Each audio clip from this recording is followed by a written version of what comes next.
Na continuação da nossa lição de número 13, o tópico 3 vai falar a respeito da santificação, ou seja, a santificação do novo homem. Vimos no tópico 1 a respeito da regeneração, o que a regeneração fez? Mudou a nossa natureza. No tópico 2, nós vimos a respeito da justificação. A justificação mudou a nossa situação diante de Deus. E agora, no tópico 3, vamos ver a respeito da santificação, que é o processo para alcançarmos a estatura de varão perfeito. O texto de Efésios 4,13, do nosso texto áureo, que diz: até que todos cheguemos à unidade da fé e ao conhecimento do Filho de Deus, a varão perfeito, à medida da estatura completa de Cristo. Então, são as 3 etapas que nós estamos vendo a respeito do novo homem. E o primeiro item desse tópico fala da santificação como posicionamento. No exato instante de sua conversão, o pecador arrependido passa a ser visto não apenas como justo, mas também como santo por Deus e pela Igreja. 1 Coríntios capítulo 1, versículo 2 vai dizer: a Igreja de Deus que está em Corinto, aos santificados em Cristo Jesus, chamados para ser santos, com todos os que em todo lugar invocam o nome de nosso Senhor Jesus Cristo, Senhor deles e nosso. Então, o apóstolo Paulo começa a falar a respeito do posicionamento. Todos aqueles que aceitaram a Cristo como Senhor na sua vida, hoje estão posicionados como santos, que analisando a palavra em si, santo é separado. Separado do mundo, separado do pecado, separado de todas as coisas que nos afastam de Deus. Então, posicionalmente, a partir do momento que aceitamos Cristo, somos declarados santos. Não somente justos, que é a parte que nós vimos na lição no tópico 2. Somos declarados justos e santos. Já separados do mundo, torna-se propriedade exclusiva do Senhor. Ou seja, quando nós tomamos essa posição de sermos separados do mundo, nós passamos a ser propriedade exclusiva do Senhor. É o que diz 1 Pedro capítulo 2, 9.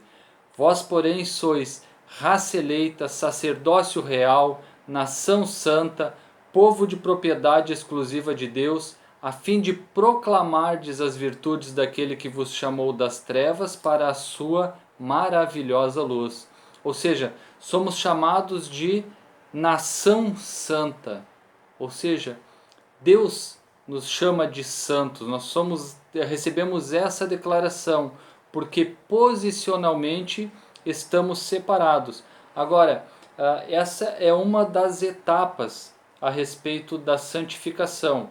Posicionalmente temos a declaração de santos, mas precisamos continuar crescendo nessa questão, que é o texto que nós lemos lá no texto áureo, até que nós cheguemos à perfeita varonilidade, ou seja, sejamos um homem perfeito, assim como Cristo.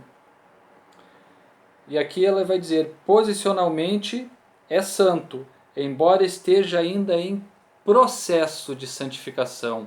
E é isso que o item 2 desse tópico vai tratar nessa lição. Primeiro falamos da nossa posição. Todos que aceitam Cristo são chamados de santos.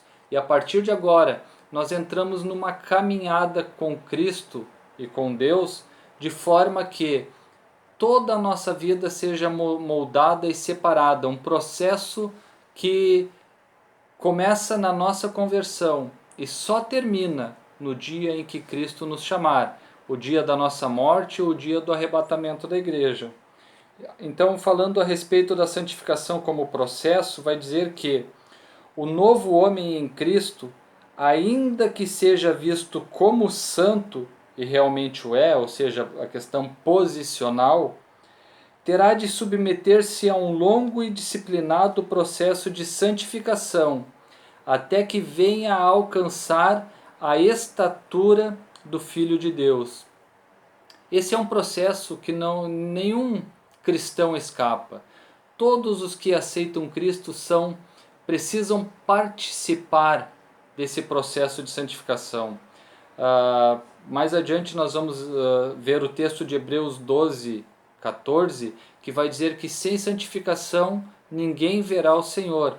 Então é uma crescente, algo que, como nós vimos, começa com entregar a vida a Jesus, passarmos pela justificação, sermos declarados como santos, e agora nós precisamos manter essa posição, precisamos desenvolver a nossa santificação, ela não pode ficar parada. E o Provérbios capítulo 4, versículo 18 vai dizer: mas a vereda dos justos é como a luz da aurora, que vai brilhando mais e mais até ser dia perfeito. Isso não mostra um cristão estagnado, ou seja, mostra um cristão que está em crescente. É como a luz da aurora que vai brilhando mais e mais, até que chegue a ser um dia perfeito. Esse é um padrão, é algo que mostra que a nossa vida não fica estacionada, não fica parada. A nossa vida precisa continuar crescendo. Na santificação do novo homem, a palavra de Deus é imprescindível, pois nos conduz ao ideal cristão, perfeição e santidade, para que em tudo sejamos imagem e semelhança de Deus. É interessante o texto de Mateus 5,48 que a revista nos diz aqui, porque, portanto, sede vós perfeitos, como perfeito é vosso Pai Celeste. Ou seja, é uma exigência que nós que aceitamos a Cristo devemos ser perfeitos, assim como perfeito é Deus. Lembra da lição da parte 2 que falava a respeito do propósito, onde ela nos diz: é possível alcançar a perfeição espiritual? Ou seja, é um padrão alto que nos é exigido como cristãos. É um padrão que não pode ser levado de qualquer maneira e precisa ser batalhado para ser atingido. Não basta apenas dizer que eu aceitei a Cristo e por isso, por si só, está resolvido. Óbvio que aqueles que apenas aceitaram a Cristo como ladrão na cruz e não tiveram tempo suficiente para desenvolver a santificação, receberam a sua salvação, foram salvos e o Senhor disse: hoje mesmo estarás comigo no paraíso. Mas nós que, após aceitarmos Cristo, temos a oportunidade de caminhar ainda com o Senhor, precisamos desenvolver a santificação na nossa vida. E é interessante que aqui ele vai dizer que a palavra de Deus é imprescindível. Não tem como nós desenvolvermos a santificação separados da Bíblia, separados da palavra do Senhor. Não existe outra forma. Quando Jesus estava reunido com os discípulos, logo após a última ceia, antes de irem para o Getsemane, Jesus começa a falar sobre a videira verdadeira. E ele fala sobre limpar, podar, para que ela venha produzir frutos. E no versículo 3 ele vai dizer: vós já estáis limpos pela palavra que eu vos tenho falado. A santificação é a mesma coisa, é o mesmo processo. Ela vai nos limpando, vai tirando da nossa vida aquelas arestas que não estão bem ajustadas, alinhadas. Ela vai transformando, moldando, e ao ponto que nós cheguemos à perfeita estatura de Cristo, a perfeita varonilidade. Então, é isto que esse processo desenvolve nas nossas vidas. E ainda vai citar lá em 1 Pedro, capítulo 1, versículo 16, dizendo: porque está escrito, sede santos, porque eu sou santo. Ou seja, não é algo opcional na vida do cristão, não é algo que pode ser levado de qualquer maneira. É um mandamento: sede santos, porque eu sou santo. O item 3 vai dizer que a santificação é a vontade de Deus no novo homem. O novo homem é impossível sem o processo de santificação. Ou seja, aceitamos a Cristo, somos transformados numa nova criatura, somos justificados de todos os nossos pecados, somos declarados santos, mas tudo isso ainda precisa ocorrer com o desenvolvimento da santificação, porque Hebreus 12:14 vai dizer: segui a paz com todos e a santificação, sem a qual ninguém verá o Senhor. Quanto mais nos santificamos, mais parecidos nos tornamos com o Senhor. E 1 Coríntios 11:1 nos dá a advertência de nós sermos imitadores do Senhor Jesus. O que acontece que muitas vezes nos intriga? É a questão do pecado.